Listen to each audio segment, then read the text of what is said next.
Good afternoon, everyone, and welcome to this afternoon's Executive Subcommittee of Learning and Families. Welcome to elected members that are here, and a special welcome to Mrs Jenny Ballantyne from Pitcairn Primary and Mrs Sarah Cowmeadow from Thurlock Primary.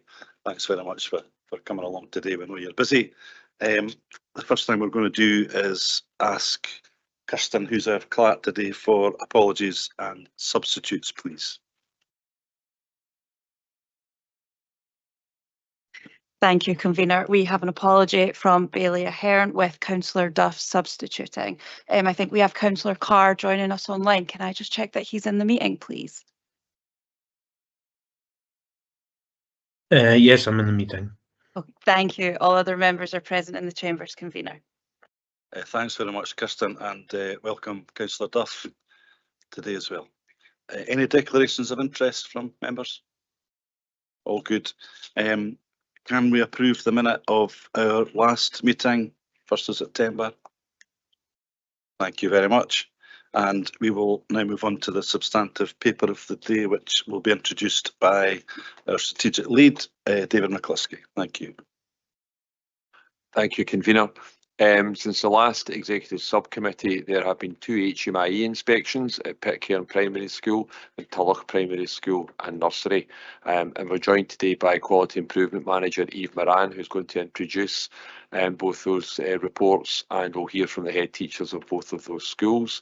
We've also had 2 care inspectorate reports for Arngask and ABC Nursery since the last meeting here back in September, returning a number of ratings between good and very good. So without any further ado, I'll pass over to Eve Moran, who will introduce both of these reports. We'll hear from the head teachers, and then there'll be an opportunity for members to ask questions. Thank you. So I'm going to start with Pitcairn today. Pitcairn is a primary school and had 115 pupils on roll when inspected. On the 16th of June 2025, there was a short model inspection carried out by Her Majesty's inspectors from Education Scotland, and the following assessment was made. Learning, teaching and assessment satisfactory, raising attainment good. During this visit, inspectors noted strengths and areas for development as outlined in the report. Particular strengths included friendly, articulate children who are proud of their school and making good progress in numeracy and literacy, positive relationships between staff and children and staff working collaboratively to build interesting learning experiences, approaches to learning through play, which provide children with varied opportunities to learn and be creative. Areas for development included teachers should continue to review their approaches to planning children's learning. Senior leaders and teachers should ensure that approaches to assessment are consistent and robust. Staff should continue to support all children to access a wide range of activities and experiences both during and beyond the school day. I will now hand over to the head teacher, Jenny Ballantyne, who will talk us through the response to the visit and progress to date.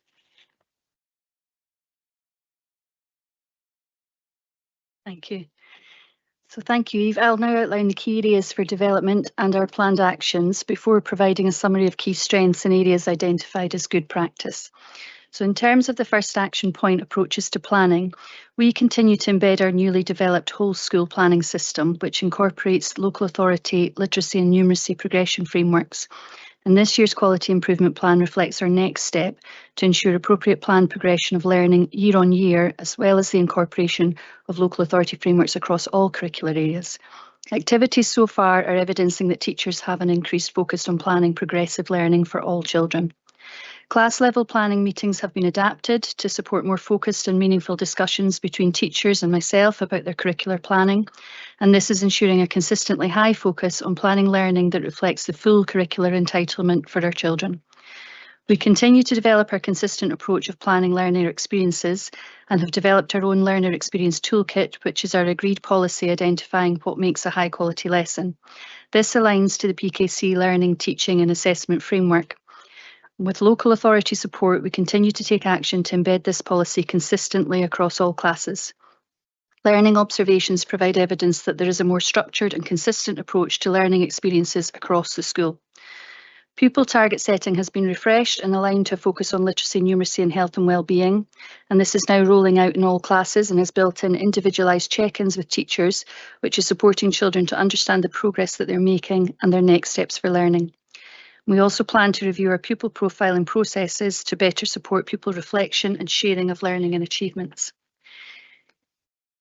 In terms of the second action point, approaches to assessment, a unified assessment approach is a key priority in this year's quality improvement plan, and our assessment calendar has been created for this academic session. We're ensuring that we regularly audit assessment types and resources to identify any gaps or inconsistencies. Transition into Primary 1 from multiple nursery settings, of which we had 8 this year, presents challenges in obtaining a complete assessment profile for each child. We're working to strengthen collaboration with these settings to improve transition assessments. And plans are in place to work with Bertha Park High School and its feeder primaries to ensure a clear and consistent assessment handover for pupils transitioning to secondary education. In terms of our last action point relating to activities, experiences and skills, recognising reduced engagement in our previous extracurricular clubs, we surveyed pupils to refresh our offer based on their interests. Clubs are now spread across the year and are balanced between lunchtimes and after school so that all pupils have equal opportunity. And we're beginning to offer clubs in the Bertha Park area as well as at school so that no child is at a disadvantage. We've developed a system to monitor individual pupil engagement in activities, enabling target support where needed. We're committed to helping pupils understand and articulate their skills development. Using Education Scotland's skills progression pathways, we focus on 12 key skills aligned with curricular planning. These are being embedded into daily activities, including through a new assembly resource that promotes meaningful reflection. We aim to enhance our tracking systems to include skills development, and will seek best practices from other schools. In terms of key strengths and identified areas of good practice, there were 2 that I would particularly like to highlight. First being strong positive relationships between staff and children. Relationships have been a strategic priority for the past 3 years, and we're pleased to see recognition of the progress made. The report noted that almost all children show a responsible attitude and engage well in active learning. A few exhibit distressed behaviours and disengage from learning. However, it was noted that skilled support staff effectively manage dysregulated behaviour and that planning for enhanced support is progressing well.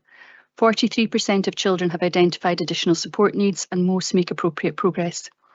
The second aspect of area of good practice was early years practice. Again, this has been another key priority for the school, and we've worked closely with local authority support to enrich our provision and practice. And the inspection reflects the impact of this improvement work. And the report noted literacy-rich and well-organised play environments, both indoors and outdoors, responsive planning based on children's interests, and staff use of observations to plan next steps effectively. Thank you. Thank you very much. Questions from members for Jenny, please? I have one, if that's, or 1 or 2, if that's okay. If there's waiting to see if the technology catches up. It felt like it was a good report, despite the really quick way that your capacity has increased. Obviously with Bertha Park Primary, and I'm just wondering if you can give us a wee flavour of how that's affected you, I guess, please. Yeah, our role has increased from 63 pupils in 2020 to currently 128, and it's been a rapid increase. That's brought challenges which we're managing well. We've worked a lot on trying to build 2 communities together and working, that's our relationships and working on our bonding and children feeling like they're belonging in the school. We have, the increase in pupils has caused a challenge in the space in the school. The classrooms have ample capacity. The corridor area and lack of breakout rooms makes that a challenge, but that's something that we're working on. We've been very creative to use our space as best we can.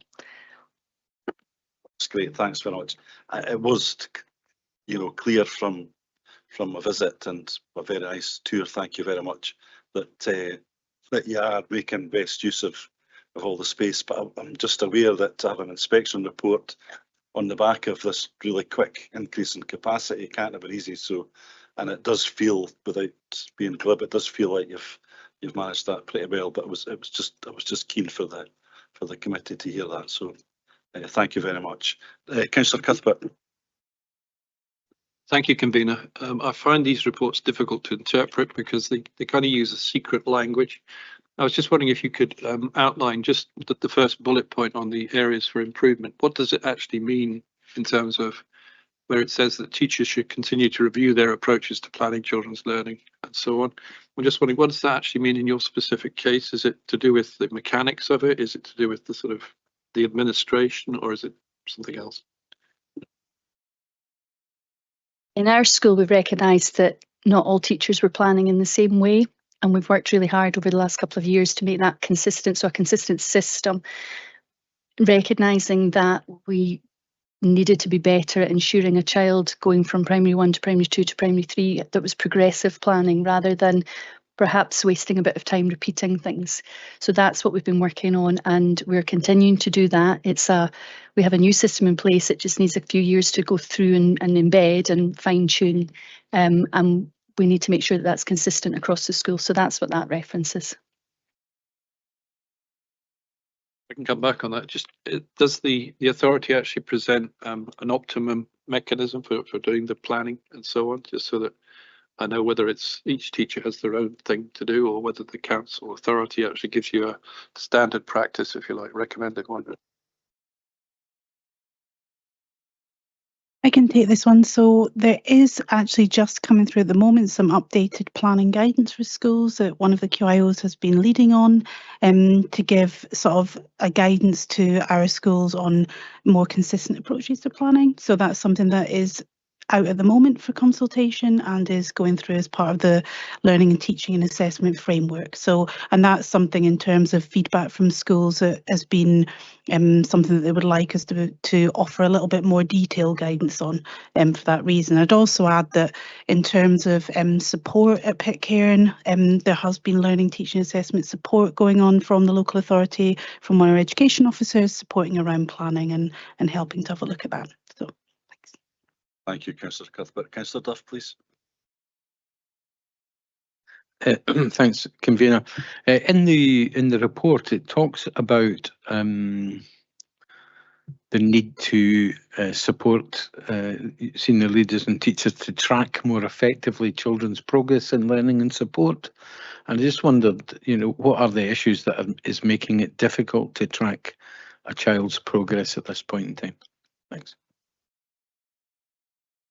I think that what that point was referencing was linked to the planning and assessment points, in that we have been recognised to be planning, assessing and tracking literacy and numeracy and health and wellbeing very well, but our next step is now to move on to our other curricular areas. So teachers work with me. We meet 4 times a year to track a child's progress, and we do discuss these other things, but we don't necessarily record them as robustly as we record literacy, numeracy and health and wellbeing tracking. So that's what we need to be looking at now.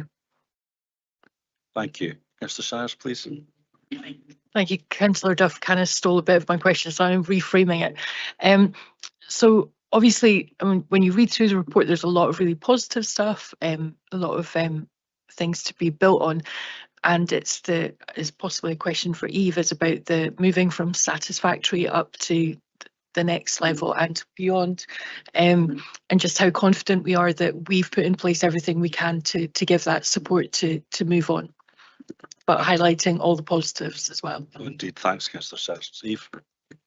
Thank you. Yep. So in terms of where a school has one satisfactory or more, what we would be looking at is a team around the school plan, and we operate either universal, tailored or intensive support for our schools. So we would then look at, with Jenny, working together on a support plan, identifying specific actions and ways that we can support to ensure that the school goes back from satisfactory up to good again. So for example, in Pitcairn's case, there has already been work put in place in terms of learning, teaching, assessment from Education Support Officer.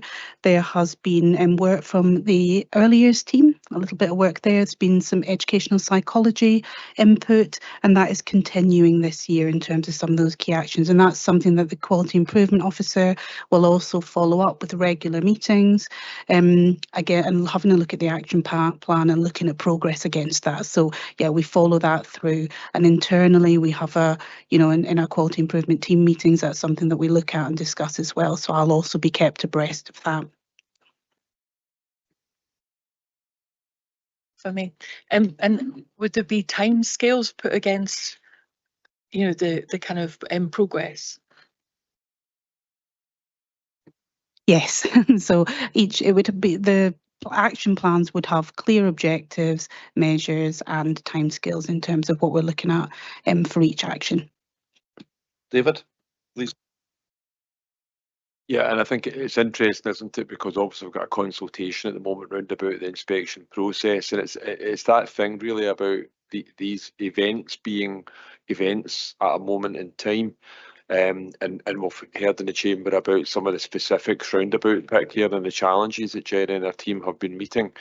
So yes, we do have confidence in that journey of improvement, I suppose, Councillor Shires, but we certainly won't be waiting for HMIE to come back round again, because it's a 10-year cycle with HMIE. So it's one of the real frustrations, I think, for school leaders that they don't get the opportunity to so publicly reference that. But we will reference it here because, as you know, we bring each school's individual self-evaluation ratings to committee every year. So at that September committee, we'll be able to sit and have that discussion. And as Eve says, the framework of support that sits round about the school will continue, and that framework for support has been there for quite some time. But as I say, there are those specifics round about Pitcairn that have probably made, what you're hearing about is consistency is a word that comes up quite a lot. That consistency is the golden nugget really in education, and it's even more challenging when your school's doubling in size over a period of time. Thank you. Councillor Duff again, please. Thanks. In the larger of the reports from Education Scotland, it talks about occasionally children experience interrupted learning during lessons. This includes when a few children exhibit distressed behaviours and disengage from learning. Skilled support staff manage low levels of dysregulated behaviour well, which is good to read. It's unfortunate that these things can happen, but I just wondered if in the school there are a quiet room or facilities where children who are experiencing distressed behaviour could be supported in a quieter environment away from the class till they manage to calm down. And just, I don't know what facilities you have, and just be interested to know how that might be dealt with. Thank you. Thank you. That's exactly what we try to provide for these children, to give them that dignity to regulate and to allow the others to continue their learning. That is a significant challenge for us in the school because of the lack of space. We've created, through structural changes, a couple of breakout rooms.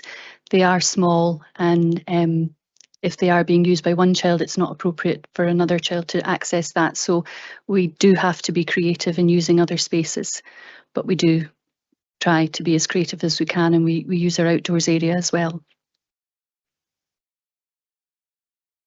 Thanks for that. I think I noted you said there was about 43% with additional support needs in the school, and I imagine there could be occasions when you do have a situation where more than one child is stressed out.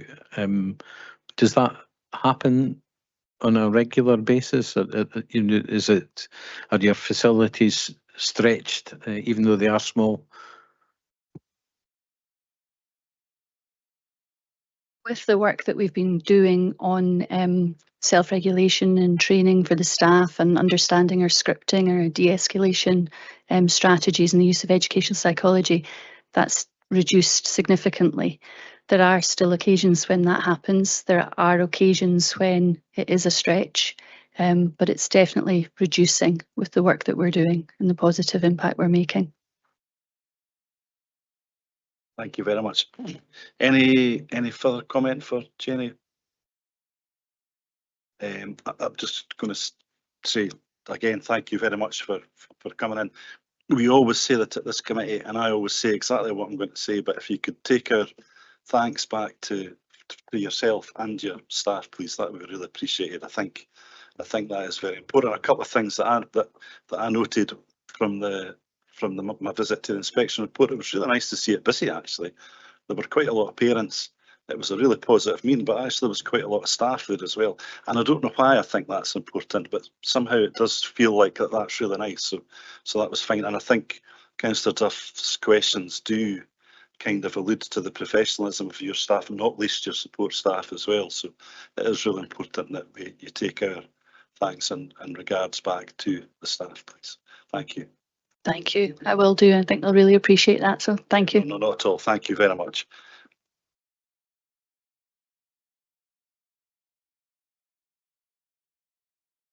Eve. Thank you. I'm now going to introduce Tulloch Primary School. So Tulloch Primary School ISP and Nursery had 420 pupils on roll when inspected in May 2025. In May 2025, there was a full model inspection carried out by Her Majesty's inspectors from Education Scotland, and the following assessment was made. So in the primary school, leadership of change, good, learning, teaching and assessment, good, wellbeing, equality and inclusion, very good, and raising attainment, good. For the nursery, leadership of change satisfactory, learning, teaching and assessment satisfactory, wellbeing, equality and inclusion satisfactory, and raising attainment satisfactory. During this visit, inspectors noted strengths and areas for development as outlined in the report. Strengths included the acting head teacher managed a period of transition effectively and maintained a strong focus on improving children's progress and well-being. In the nursery, practitioners have created positive, welcoming relationships with children and families. In the school, intensive support provision, senior leaders and staff work well together. They have strong partnerships with partners and professionals who provide children with a range of rewarding experiences, and children make very good progress in listening and talking as they move through the school. Areas for development included developing more effective approaches to monitor the quality of the work of the school and nursery, continuing to develop high quality learning, teaching and assessment approaches, continuing to develop approaches to well-being in the nursery to support children to have positive and respectful relationships in their play, and to continue to raise attainment across the school and nursery so that all children can achieve their best. At the time of the inspection, the acting head teacher was Lindsay Simpson. Lindsay has now returned to a substantive post as deputy head teacher, and we're joined today by Sarah Cowmeadow, who joined us as head teacher in August this year. I will now hand over to Sarah, who will talk us through the response to the visit and progress to date.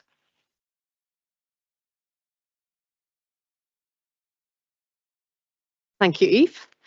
I will now outline the key areas for development and our planned actions before providing a summary of key strengths and areas identified as good practice. The first area identified for development was to develop more effective approaches to monitor the quality of the work of the school and nursery. So the actions that we've taken today are the new senior leadership team have worked together to make a robust plan for improvement for 25-26, which includes use of our self-evaluation data from 24-25 alongside the HMI report to inform improvement planning. Use of the quality improvement methodology approach with a key focus on well-planned measures to gather and analyse the quality of our improvement this year. Nursery and school both have a robust quality assurance calendar, and the strategic leadership team meet to ensure that we have time for quality professional dialogue regarding the implementation of these measures and to ensure a consistent approach across the school. We've restructured our senior leadership team remits to allow for the deputy head teacher to have responsibility solely for nursery and primary one, ensuring that dedicated time is given to the analysis of the quality assurance within nursery and provide high quality development sessions for all of our nursery staff. Support has been provided from the central team for early years, developing an action plan which details next steps. This will support a focused approach to improvement monitoring across the year.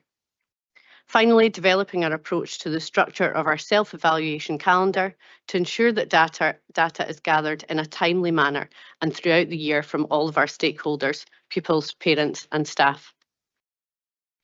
The second area for development was to continue to develop high quality learning, teaching and assessment approaches across the school and nursery.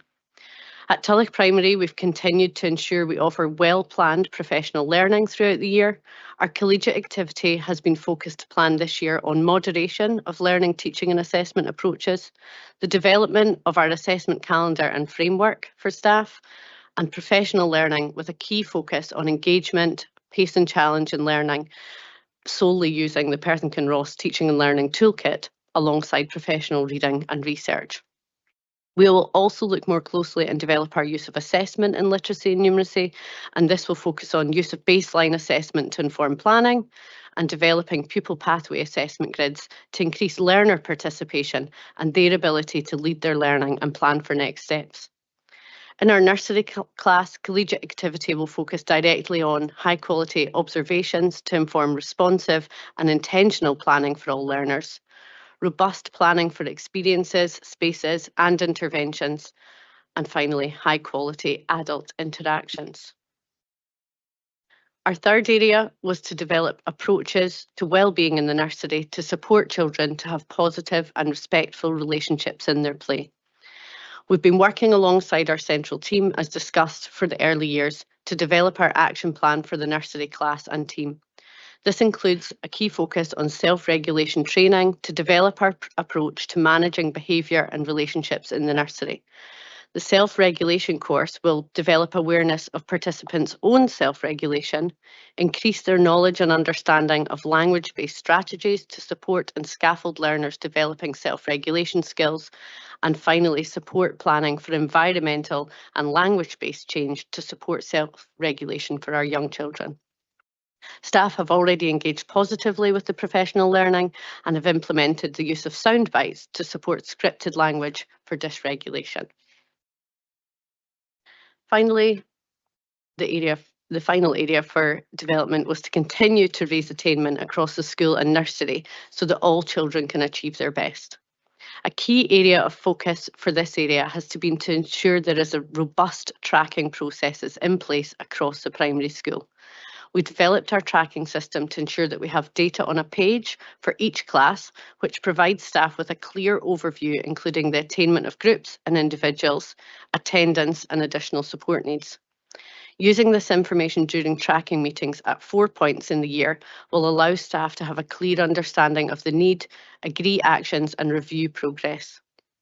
We also use the Closing the Gap interventions tool to plan, track and monitor Pupil Equity Fund interventions. Our nursery staff are also working together to develop their understanding of progress and to improve reporting through early level through the development of tracking processes. This will provide robust data to inform next steps and appropriate interventions. In addition to developing our tracking processes, we are implementing an updated framework for assessment, delivering professional learning, including a focus on assessment for learning and differentiation to better understand and meet the needs of all learners. And finally, moderating progress throughout the year. 2 areas that we wanted to identify as our good practice was that children make very good progress in listening and talking as they move through the school. They develop strong communication skills and use these well across all aspects of their learning. Our work in listening and talking across the school has been developed over a number of years. This began as a small test of change in one classroom, then across a year group, and finally across the whole school. The impact of this approach was significant, and for future development work, we've implemented the same approach due to the positive impact that this has had across the curriculum. Our work in this area is currently being cascaded through the Perth and Kinross Numeracy Network and shared with teachers across all schools. We're continuing to work on how listening and talking supports attainment in writing and plan to continue to review our approach to this. And finally, the final area of good practice was wellbeing, equality and inclusion across the school. Staff were pleased that their commitment to improve outcomes for children and families were recognised. Meeting learners' needs is embedded in our approach across the school, and we continue to implement approaches to supporting wellbeing for all. We will continue to provide a range of interventions for learning and wellbeing, provide a range of after-school clubs and opportunities for wider achievement, work closely with a range of partners and our family learning practitioner to offer a bespoke level of support for each family we work with. And finally, develop our approach to skills work through our Tiger Team sessions with all the learners. To continue our professional development in this area, we're part of the Perth and Kinross Nurturing Schools programme this year. Use of the baseline assessments that we have undertaken and our HMI feedback have supported us to identify key areas for continued development, such as shared and consistent high expectations for behaviour in all classes, and an approach to teaching self-regulation skills through the programme Decider Skills. Thank you very much. Thank you very much. Councillor Frampton has the first question, please.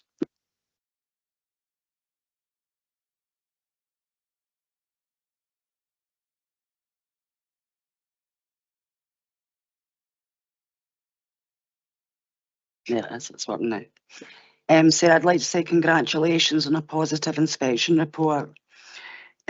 We all recognise how important it is for good health and well-being, both for pupils and staff members of a school. And it's great to know that the ongoing approach to ensure this is evident through the report. Could you explain to us what the Tiger Team session is and what it involves? Of course. So the Tiger Teams are sessions that the children split up across the school. So they work with children from primary 1 right through to primary 7. So they're mixed groupings and they have a key focus on skills or interests in wider achievement that the children would really like to do. So we have a range of ways that we gather their feedback and across the year in order to find out what they would really like to work on, what they maybe don't get experience of outside of school, and we look to implement that with the staff across the school. So teachers and support staff lead these teams with the children and they work on a range of skills. So that can be different every year based on what the children would really like to work on. So it allows them to very much lead the learning and develop skills that they might not always develop just within the classroom. Thank you, Sarah. Councillor Cuthbert, please. Thank you, convener. I appreciate that you've only been in post since August and the inspection was done in May, so maybe it makes it a wee bit difficult for you. It does strike me that this is a tale of two halves. You've got the primary school, which seems to be doing really well. You've got some very goods in there and whatever, but in the nursery class, you're getting 4 satisfactories. So I'm wondering, is there a reason why that you've got that disparity between one half and the other, and how that's being addressed, if you like, in terms of presumably head teachers in charge of the whole school? But I just wondered what you were doing about that.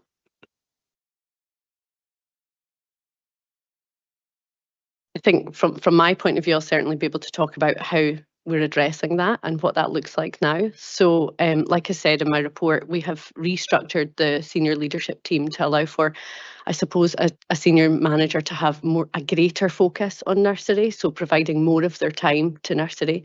Nursery is, is a big class, although it's known as a nursery class. There are a lot of children, over 60 children in that one class, and there are a number of members of staff. So early years childhood practitioners, play assistants, pupil support assistants. So it's a big team to manage. It's almost like a mini school.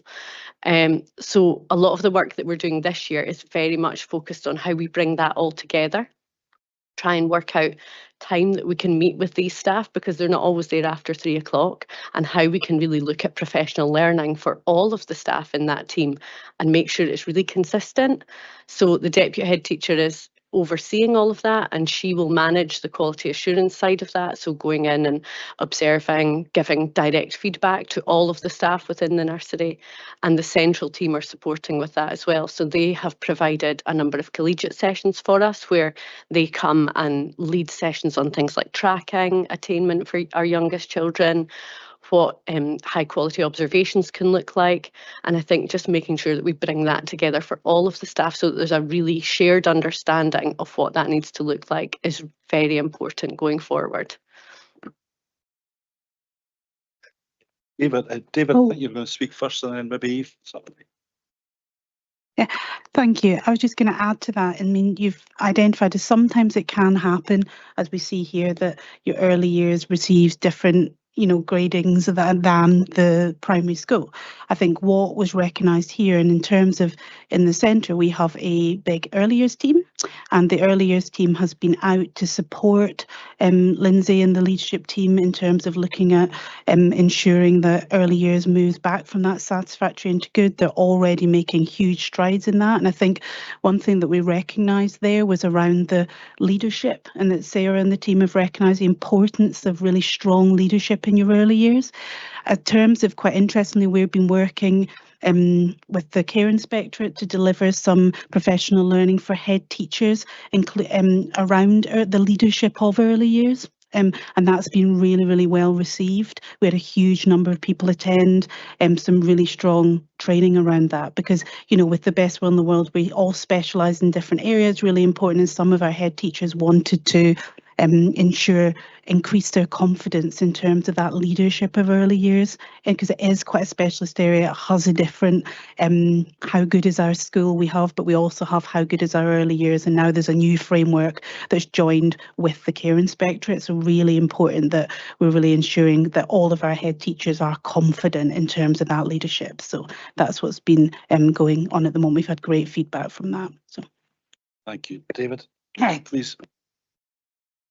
Yeah, and of course, Councillor Cuthbert's an absolutely fair point about the 4 satisfactories, and in all fairness to the 2 people there, neither of them were here at the time of the visit itself. I'd probably, so the answer to that probably comes from me rather than them. And that is part of the answer as well. Yes, exactly, as always. But I think that is part of the answer as well, in that, at the time of the inspection, the school didn't have a substantive head teacher in post. I think probably, I was disappointed by those satisfactory ratings in early years, and it's important to say that publicly, because of course that is the case for us here in Perth and Kinross. We've got that aspiration for good always. I think the other part of that coin is that the leadership, in terms of leadership of that early years central team, also was in a temporary footing as well.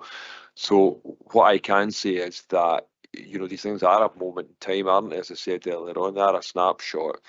Since Eve's leadership of the quality improvement process, and indeed the early years function centrally, I'm confident of the progress in that team, and we've been really fortunate as well to appoint Sarah as well as an experienced and expert head teacher, and she'll take that forward as well, while actually fully recognising that the work that Lindsay and the team did in that interim space as well.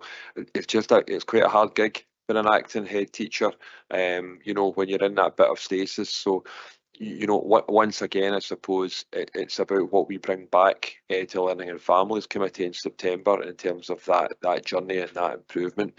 It'll be important for us to just kind of review together at that stage. Thanks, David. I think the only thing I would very humbly add, because it's a school I do know pretty well over the last 8.5 years, is that the nursery is well thought of locally, in a broader sense than an inspection regime. I do, and there's also a really high performing but challenging ISP in the school. So it's a big school with an ISP, a big nursery, and I think probably the renewed focus on the nursery is probably required, but it has happened. So I think we'll be very confident that those satisfactories, if they're not already better, actually will be better in due course. So that would be my experience of knowing the school. But thank you for the very fair question. Are there any further questions, and/or indeed Councillor Cuthbert? Thank you, Convener. Yeah, it's really this question of it, 2 halves, if you like. I just wondered, the areas for improvement, are these purely relating to the nursery, or do they apply to the whole school? I get confused because obviously you've got 2 halves, as I say. The satisfactories in one half, you've got good and very good in the other half. So I'm just trying to pull out just which ones these apply to and which don't. So they are combined, as in they're for the whole school. With the reports that we receive, it's very detailed around all of the different next steps within the school report and within the nursery report. And what myself and the senior leadership have done is we've taken each report and absolutely analysed what are the key areas for the school that we need to work on, and that's how we planned our improvement plan for this year and looking going forward for the next 3 to 5 years, and the same for the nursery. So the nursery report was very much worked on and analysed by the team at Tulloch, but also alongside the early years team and the inclusion team in order to pull out exactly what those next steps are, particularly for our nursery class. So although the overall next steps are generally for the school as a whole, there are certain things that we will work more on with the nursery and then with the school likewise. Does that make sense? Thank you very much. David, are you going to add something, please? I suppose it's just one of the idiosyncrasies, isn't it, of the process that we have all through schools here in Perth and Kinross. And if an all through school gets an inspection, the primary and the secondary get one set of cumulative ratings, but the nursery has a separate set of ratings. So again, that's why I think we're probably overdue a bit of a review process with the whole thing. And I suppose it's just to give elected members by that a bit of confidence that the summarised inspection findings that are also published give a bit more detail about any specificities across the school, as well as the conversations that are had as part of the process. So Sarah and the team will be well grounded in what bits are articulated across the piece, as well as what are particular to certain sectors. Thanks, David. Thanks, Councillor Cuthbert. Go for it. Go for it now. Just to say that I think it may be worth including that sort of observation that you've got different assessments for nurseries from the primary and all school you've got even further up. The actual sort of areas for improvement should maybe be split as well. I'm just bearing in mind that there is a review going on of inspections, and it would make sense to actually target the comments to the actual element that it's about. Otherwise, you're just covering the whole school with something that might only be part of it. Yeah, and that's something we will certainly feed back as part of the review process. Thanks, Councillor. Thanks for your patience, Councillor Barrett. You have a comment?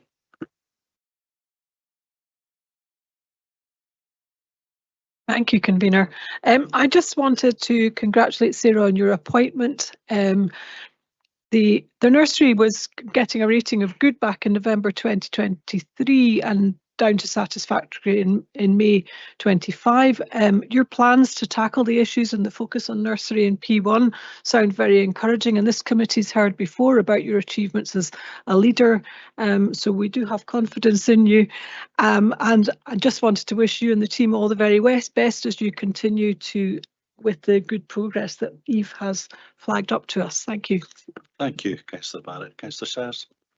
Thank you. Similar comments to Councillor Barrett, and just an observation that I took a bit of time to read your school website last night, and it is honestly one of the best I think that I've ever seen. It's really good. You got a really good feel, not just of the broad, but actually depth of what was going on within the school as well, and the leadership, particularly for the children, the pupils, really came through loud and clear. So I just wanted to give a little bit of positive feedback on that front, because some of them are not. I think that could be held up as a really good and user-friendly example of how to get a taste for the school when you're not actually there. So we wish you every success as you continue that word that came through loud and clear to build on where you are for the future. Thank you, Councillor Shires. I think that's a really good point about the website as well. So thanks very much. I'm just going to add a couple of things, if you don't mind. And I think Councillor Shires has touched upon it. And I don't know whether you subconsciously were doing it when you were giving your report, but you said continue and emphasised it a lot. And I think one of the bits of the secret language that I've managed to decode over the years is when they say continue, what they really mean is that you're doing it already, but we've got to say something about it. So I think that it was said a lot in the inspection report, continue, and I always take that as a positive kind of, it looks positive when they say that. Again, the public meeting had lots of staff, lots of very dedicated staff at it, and a lower number of parents. But again, I think that's sometimes a positive sign, because my experience over the years is when there's loads of parents there, it's because they're worried about something, and clearly they're not with Tulloch, which is nice to see. And I think in terms of the tale of two halves, which again, Councillor Cuthbert's alluded to, I do think I'm delighted that, because we're delighted to have you back, of course, which has already been said, and we really are.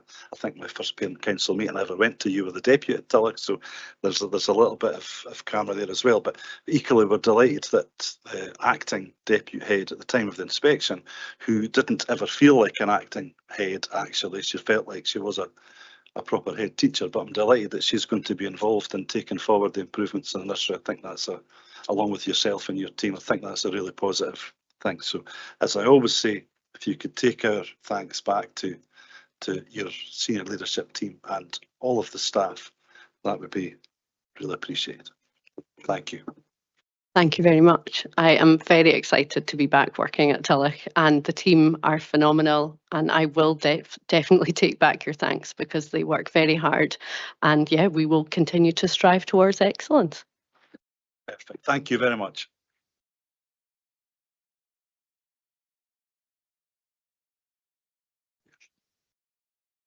Thanks again. Thank you, Sarah. Thanks, Eve. And I didn't welcome you, Eve, but that's because you've been here long enough now that you're part of the furniture, whether you like it or not. So, but thanks very much. Do we have any questions or comments about the rest of the report at this stage?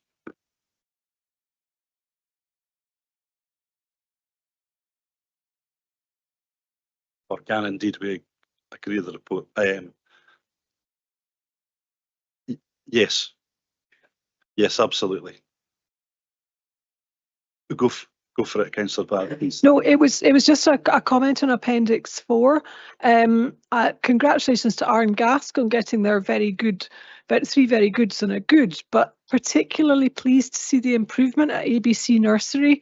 And I just wanted to pass on thanks to all the team who've been supporting them, because, you know, we've seen that. I was very concerned about the kind of delivery to the children when we started getting involved, and just I know there's been a huge amount of work put in there, and I just wanted to flag that up and say, you know, they may just be 3 goods and a very good, but I think that's a phenomenal achievement, and thank you to everyone who's done that. I think that's a really great comment to make, because we've sat here in this committee with real concerns about the ABC, so for them to turn that around, I think is worthy of note. So thank you for that comment. A couple of questions, Councillor Cuthbert, please. I think there might be 3 actually, fairly simple ones. First one is there was a red star suddenly appeared. I was trying to work out what it was, but I couldn't see it. Maybe. So I think there's a red star next to ABC and Aaron Gask, just to denote that they're the 2 new reports since the last, because we only really report in detail by exception. So it was just really to flag up those ratings that very kindly have been pointed out there. My second question, in principle, I'm delighted to see quite a few of the schools going from sort of lower scores to higher scores. But I was wondering about Thrive Childcare and Education Corner, for example, which appears to be stuck on adequates across the board. It's at the bottom of page 34. And I'm just wondering what happens where we've got that situation where it seems to be just running along. Yeah, and in all candour, I don't have a detailed answer to that, so I'll provide a briefing in terms of the support for that setting to members of the committee. Just to say, that was just, I picked that one out because it's got 4 and they're all sitting roughly, and they're quite a long way down from where we'd like to see them. So there may be others in there that have also got adequates or even poors, I don't know.